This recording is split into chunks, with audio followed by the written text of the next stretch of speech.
की काही ना काहीतरी करू बट चांगलं आयुष्य जगू शकतो आपण. नॉलेज कधीही वाया जात नाही. कुठल्याही फील्डचं कुठलंही नॉलेज कधीही वाया जात नाही. तुम्ही ते नॉलेजसाठी घेतलेलं असेल तर तुमची पर्सनॅलिटी बदलून जाते. सो म्हणून त्या पद्धतीने जर होलिस्टिक पद्धतीने युपीएससीचा अभ्यास केला ना तर सुंदर येतो. म्हणजे आय डू मिस, मी ही जी स्टेज होती तुमची की अभ्यासाची स्टेज, मी ऍक्च्युली ती स्टेज मिस करतो आज देखील. की जे काही उचलाल ते तुमच्या सिलेबसचा पार्ट आहे, जे काही बघाल ते तुमच्या सिलेबसचा पार्ट आहे, जी डिबेट कराल ती तुमच्या सिलेबसचा पार्ट आहे. तुम्ही एसटी बसमधनं चाललेले असताना शेजारच्या आजोबांशी गप्पा मारताय, त्यांच्याशी बोलता बोलता तुम्ही हिस्ट्री संदर्भ दिले, जॉग्राफीचे संदर्भ दिले, समाजाचे संदर्भ, तुम्ही त्यांच्याशी बोलू शकता. तुम्ही एखाद्या काकू चालले त्यांच्याशी बोलू शकता, विमानामध्ये कोणीतरी कॉर्पोरेट बसलेले त्याच्याशीही बोलू शकता, इकॉनॉमीवरही बोलू शकता.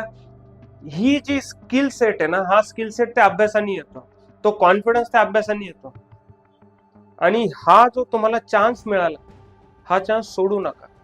हे 2, 3, 4 वर्ष तुमच्या आयुष्याचे पूर्ण दिशा बदलवून टाकतात.